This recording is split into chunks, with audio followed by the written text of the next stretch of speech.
tena tiantsika sy manao ny marina amintsika tokoa ve Andriamanitra?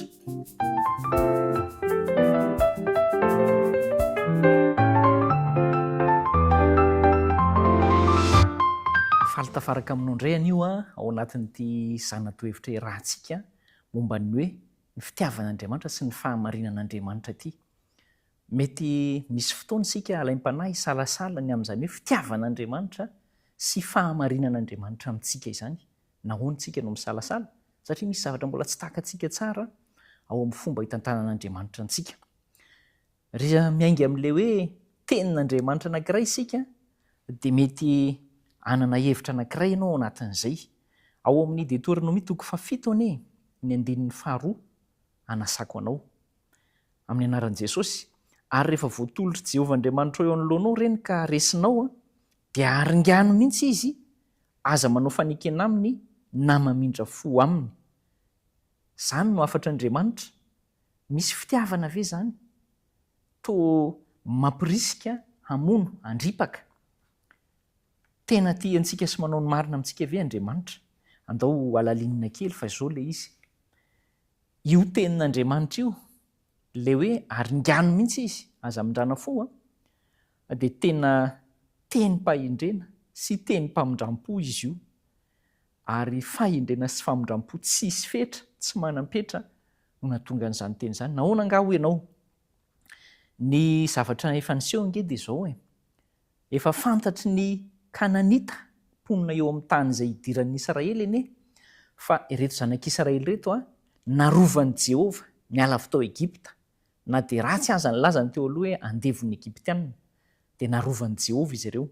Rehefa niaro azy Jehovah, nanao fahagagana, nampitolagaga sy nampitahotra sy nampiororo ny firenena rehetra Jehovah, nitondra azy ireo niala avy tao Egipta.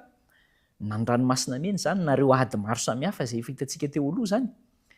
Dia nampanaiky ny firenena hafa rehetra mihitsy hoe tena tsy tohantsika reto, tsy laitrantsika reto, tsy ho resintsika izany reto. Kanefa dia izao nasehon'Andriamanitra tamin'ny alalan'ireny ny fitondrany mahagaga dia tokony ho nino ny firenena rehetra izany. Izay ny tena tanjon'Andriamanitra, ny ampiny ny firenena rehetra fa tena misy Andriamanitra marina. Inona nefa nivokany tamin'ireo firenena-kafa? Mbola niziriziry tamin'ny Andriamanina ihany izy hoe any an-jareo izany ny Andriamanina fa ny antsika koa manana ny Andriamanitsika. Ary izay fiziriziriana izay mira fetra ny fahasoavana rehefa tsy nanaiky izy ireo izany ny hanaradian'i Jehovah sy hanaiky an'i Jehovah. Ary izay nahatonga ilay hoe tenim-pahindrena avy amin'ny Andriamanitra anie izy io ary famindram-po tsy hitalany no nahatonga an'izay teny izay hoe haringano mihitsy izy. Ary mbola miampy aza hoe aza asiana miangana ohatrany tsy misy fitiavana ao ambadika izany kanefa hay rehefa zohina dia tena fitiavana. Tsy misy an'izany hoe Andriamanitra mankahala olombelona izany fa ilay faharatsiana no ankalan'Andriamanitra. Ianao koa izany, izaho koa izany raha mbola mijanona ao anaty faharatsiana dia ilay faharatsiana halan'Andriamanitra no mety hitarika azy ianao any amin'ny fahafonganana. Fa tsy izaho no tsy tiany, na ianao no tsy tiany, na ianao no halany.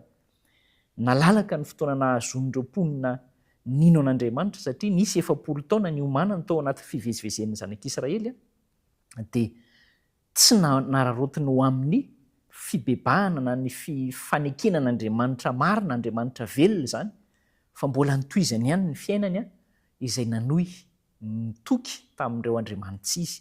Izany ny zavatra niseho. Ary ankoatr'izay aza dia niampy an'izao koa ilay izy hoe henin'izy ireo tsara ny tantaran'ny zanak'Israely hoe rehefa nanota ihany koa ny zanak'Israely dia tratra ny fandringanana. Izany hoe lesona tsara ho an'ny firenena manodidina rehetra izany no nomena fa tsy misy hoe ny firenen-kafa ihany no halan'i Jehovah fa na ny firenena izay natao hitondra ny anaran'i Jehovah aza dia tratra ny fandringanana rehefa nivadika tamin'ny fanekena, rehefa nanompo andriamanin-kafa, rehefa nimonomonina sy nanao izay tsy fitokisana tamin'i Jehovah. Ary reny ny manodidina rehetra izany. Izay ilay hoe lehibe ny fotoana fahasoavana natolotr'Andriamanitra ho an'ireto firenena manodidina, indrindra ny Kananita izay ho alain'ny zanak'Israely ny taniny satria Jehovah no miteny an'izay. Jehovah no mametraka ny anjara tsara dia izy izany no mahatanteraka an'izay anjara tsara izay.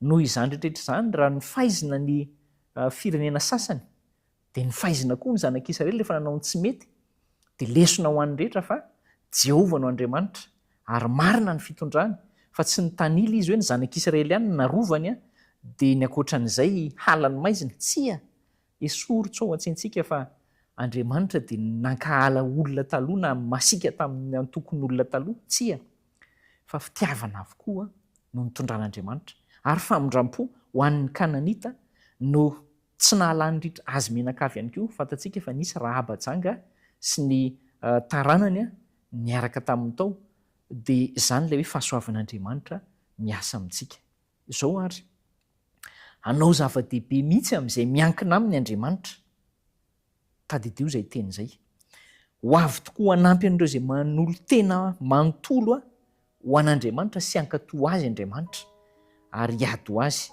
fa izao ny antony tsy mahampy ny herin'ny olona anie dia noho ny olona mahatoky tena loatra ny tena no atokisana loatra izay ny maha tsy ampy hery azy fa tsy mamela ny tompo ampiseho ny heriny eo amin'ny fiainana. Andaontsika tsy hiditra amin'izany hoe mahatoky tena loatra fa andao hifikitra amin'ny herin'Andriamanitra sasy ianao. Andaontsika hivavaka.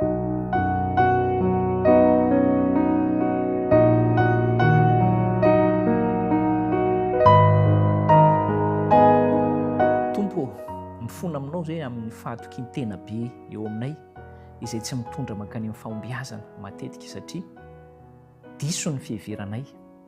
Mifona aminao koa izay raha nahitanao tao amin'ny sarin'ny testamenta taloha ho masika tsy miantra ary mpandripaka firenena hafa. Tsia nahitsinao izany fomba fijerina izany fa Andriamanitra fitiavany ianao ary manao ny marina, mametraka fotoana ianao hiovana, ampaherezo zahay mba anaiky an'izany hoe fotoana hanovana izany eo amin'ny fiainanay. Ankehitriny mihitsy izany fotoana izany mba tsy hangatanay andro ela hanaovana ny sitraponao dia ombanay mandrakariva anie ianao amin'ny anaran'i Jesosy. Amen.